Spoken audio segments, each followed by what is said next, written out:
All right, crew.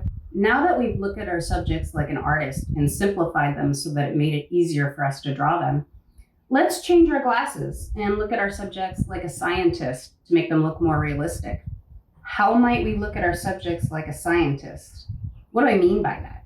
Well, really, what I mean is for you to notice the tiny details, critique the nuances, and evaluate what makes our subjects look like the subjects that they are and more realistic. For this exercise, you're going to need your handout week 3 with the flowers, the faces, and the footprints. You'll need a sharpened pencil and an eraser for light erasing. You'll also need your DIY sketchbook for warm-ups and practice. So please, off camera, take a moment to warm up your mind and body. Get a couple of quick sketches out on a blank sheet of paper and get ready to start this lesson. Let's get started. All right, on worksheet week 2, section B, we are discussing seeing like a scientist, so seeing the details and the differences that make our subjects unique. So do you notice on the petals of each flower, this first flower is a daisy. The petals have kind of a rounded top, very long, with veins that go up and down. But what about the petals of the lily? It's also a flower, but how can I tell the lily petals from the daisy petals? Well, the lily petals are kind of wide at the bottom and then get skinny at the top and then come back like that. And they have veins that go all the way through them. And so that's how I would be able to tell if you drew a flower, if it was a daisy or a lily. Similar viewpoints apply when we're doing portraits or faces. The subject in the middle here has a very round-shaped face. And the person on the side here has a very long jaw. And the person over here has very sharp, dynamic facial features. And that's what makes those subjects unique and what makes those subjects look like those subjects specifically. And the last example I have for you are paws. This is a wolf paw. This is a bear paw. Well, on a bear paw, we've got 5 digits. On a wolf paw, I've got 4 digits. If you told me this was a wolf paw and it had 5 digits, that wouldn't be very realistic. So that's why the details are important. Let's move this worksheet out of the way and go back to our sketchbook and start adding the details to our sketches. Let's go back to that Sharpie. So I've got my sketch here very lightly. I've got my long rectangle with my circles at the bottom. What details do you notice in the Sharpie? Well, I would notice that it is smaller on the ends than it is in the middle. So let me go ahead and make some lines.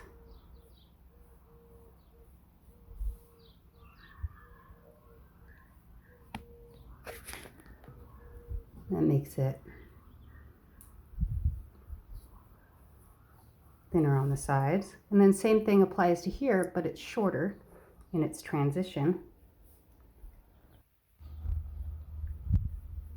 And then it looks like our pen cap usually happens is wider than the rest of our Sharpie. So go ahead, and it's easier for me to turn the page. First, let's start by doing the pen cap. So we do a line for the cap. Do it here. All right, so now let's make our pen cap wider than the rest.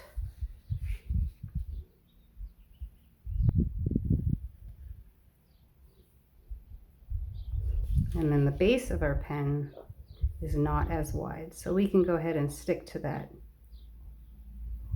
rectangle. And remember, you could turn the page so that it's easier for you to draw.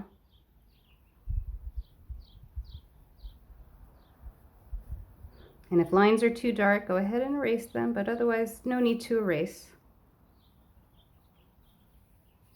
Okay. There's some tiny details.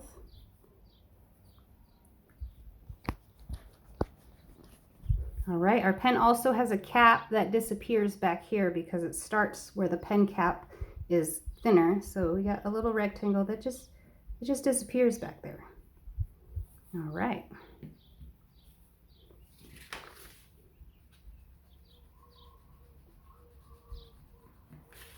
And then maybe if we add some words to it, which is the Sharpie here. Just remember that it rolls back here, so you can go Sharpie. And when artists want to put fake words, we just do a little scribble. You don't have to write permanent marker. They're just imaginary words. And a little label here, imaginary words, imaginary words. And there, we have something that looks a little more like a real Sharpie. Let's go ahead and go back to our sharpeners. What details can we add here? Well, this sharpener right here, it has rounded edges on the tops and the bottom. So I'm going to go ahead and round. Now the tiny details are where you can start holding the pencil like you're writing, because you're really trying to do some A's and B's. Round those corners, and same on the back side. So these are going to be rounded as well.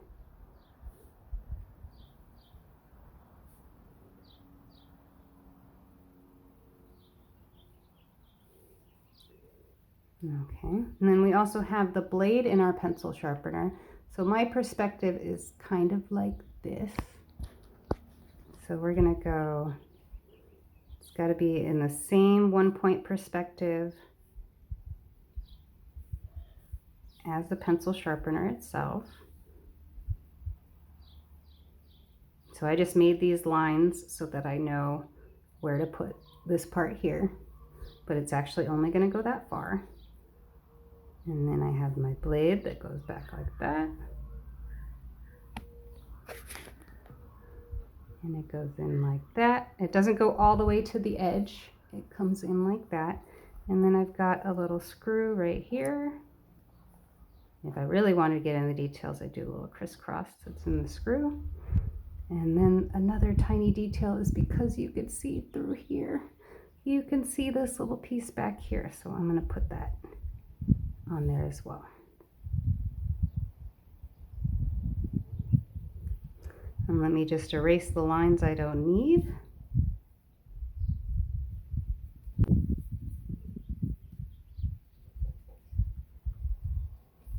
I'm going to keep this a line for now, but in next week's class I'll explain to you that that's not a line at all. It's actually a shadow. But we're not adding shadows yet. That's for next week. And there we go there. And so that should look more realistically like a pencil sharpener. And let's revisit this one over here. What details can we add? Well, I made it so that I could see the top of it. So let's draw the top. Here it is without detail. And let's see, this comes down here and then over here like that, because it is below. Same thing that we did here to figure out where this blade goes. We have to go in the same perspective. So I make these lines just so I know where I'm going to put everything.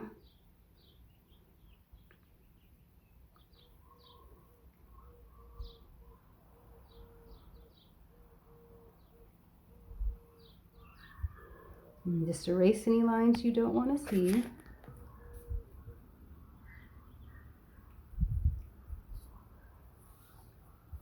And darken to emphasize any lines that are very important.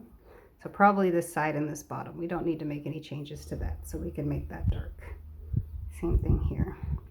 But on this one, there are like these tiny ridges right there. So we're going to want to put those on there, because that'll make it look more like this pencil sharpener and not any other pencil sharpener.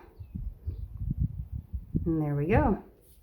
We've got another nice pencil sharpener right there. Let's go back last to our eraser, which was a little more complicated. You know what? It's so complicated. I'm going to draw it again for you. So let's go right here. So we're going to look at it three-dimensional. So let's go ahead and start by drawing a pyramid.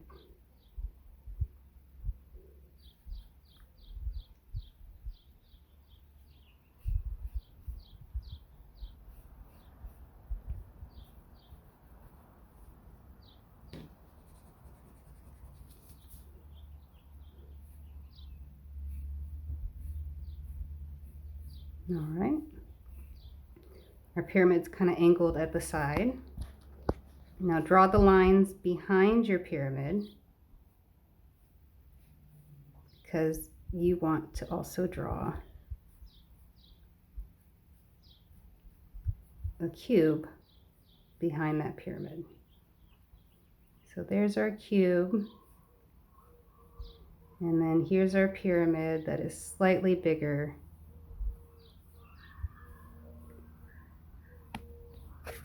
than our cube.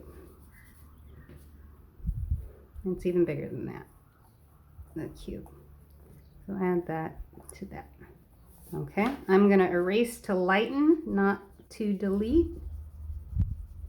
All right, so we're gonna take our pyramid and kind of round it off to make a cone because our eraser is round. So same with our cube. It's actually a cylinder. And then the top of this is almost round, so go ahead and make a round shape. But instead of going completely around, we're going to go a bunch of straight lines. It's actually like that. It's a bunch of straight lines. So go ahead and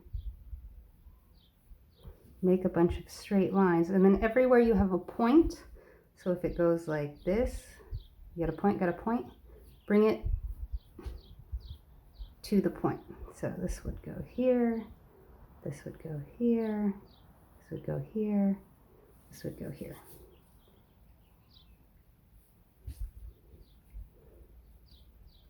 Except one side is a little flatter than the other.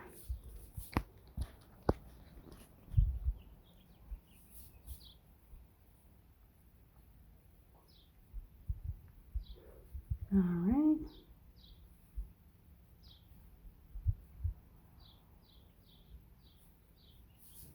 And there we go. That looks a lot more like our pencil sharpener.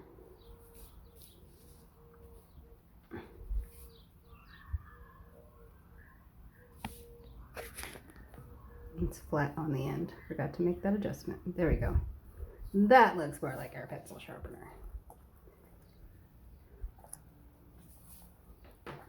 Do our sketches look more realistic now than when we started? What do you think? Do you notice how I just did it over when I didn't get it right the first time? You can do that too. That's totally okay. That's what sketchbooks are for. Okay, crew, thank you so much for joining me for this week's lesson. I hope you enjoyed yourself and you had fun making art. Remember to practice, practice, practice, because the more we practice, the better we get, and hopefully we can be patient with ourselves. I'll see you next week. Have a great time.